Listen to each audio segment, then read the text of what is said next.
Mesdames, Messieurs, bonjour. Bienvenue sur Horizon TV. Flash spécial. Il est libre, Max. Oui. Ah, sécurité. En tout cas, il y en a qui l'ont vu voler au-dessus de la Statue de la Liberté.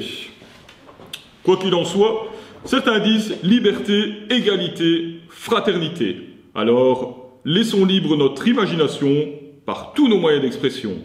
C'est notre séquence, un moment avec Dieu.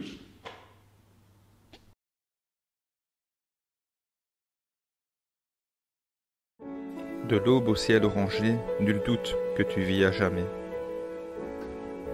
Après tant de galères passées, mon Dieu, je ne peux que te louer. Pas à pas pour l'éternité, je te suivrai sans vanité. Mon cœur, tu as su toucher, c'est pourquoi j'aime te prier. La nuit, je ne crains plus l'obscurité, en effet, sur moi ta main est posée. Mon âme voltige dans les prés et il sait que tu es tout près. J'attends le jour où je serai prêt, et là tu viendras me chercher. Dans l'allégresse se trouve ma liberté, mon seul plaisir est de te louer. Merci pour la paix, merci pour la sécurité, merci pour la vérité, en Jésus est ma liberté.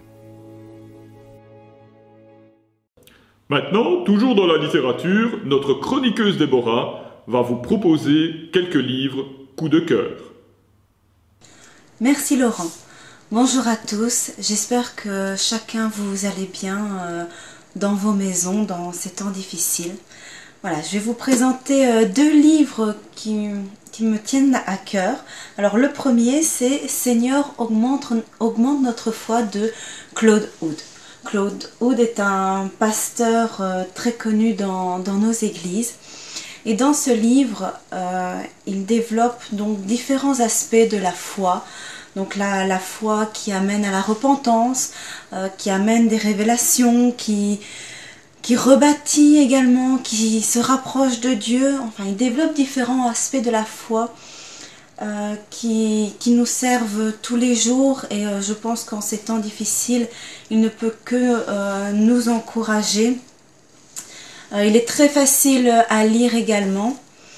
J'aimerais vous lire juste une partie de l'introduction.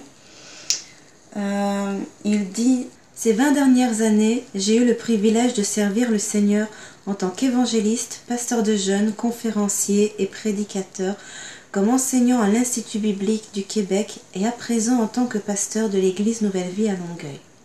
Alors que mes nombreux voyages aux quatre coins de cette vaste francophonie m'ont conduit à partager la parole avec des dizaines de milliers de croyants, de leaders et de pasteurs, j'ai moi aussi frémi devant ce dragon d'incrédulité qui nous couvre de son ombre, nous aveugle en menaçant de nous arracher la prochaine génération et de nous dérober notre destinée. Ce livre est un cri du cœur et un cri de guerre. Je vous invite pour votre propre vie, pour votre couple, vos enfants, votre appel, votre ministère, votre église et votre destinée à vous agenouiller avec moi au pied du Maître.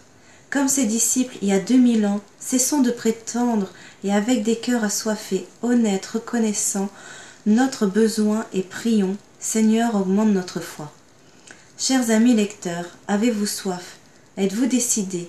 Au fil des pages et des chapitres, nous allons découvrir et devenir, recevoir et ressusciter, être bénis afin de bâtir, être transformés afin de triompher.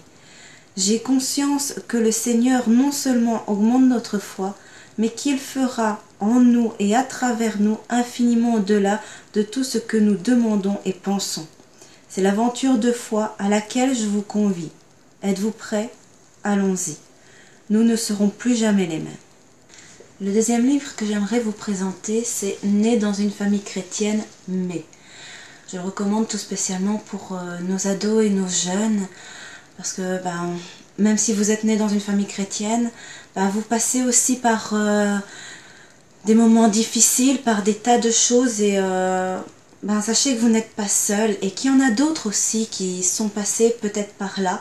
Et ce livre est rempli en fait de témoignages de jeunes qui sont en effet nés dans des familles chrétiennes, et ils partagent leur parcours, leurs questionnements, ce qu'ils ont vécu et leur conversion. Et puis pour les parents, eh bien, ça nous rappelle que même si nos enfants vont à l'église, ça ne veut pas forcément dire qu'ils ont encore donné leur vie à Dieu, et pensons à les remettre dans la prière, à notre Dieu qui peut tout et qui répondra aussi à leurs besoins. Voilà qui finit donc mes 2 coups de cœur au niveau de livres. J'espère que vous allez bien tous et j'espère bientôt très vite vous revoir. Merci Laurent. Merci Déborah pour cette chronique renversante. Et en tout cas, on se retrouve la semaine prochaine pour un nouveau tour d'horizon.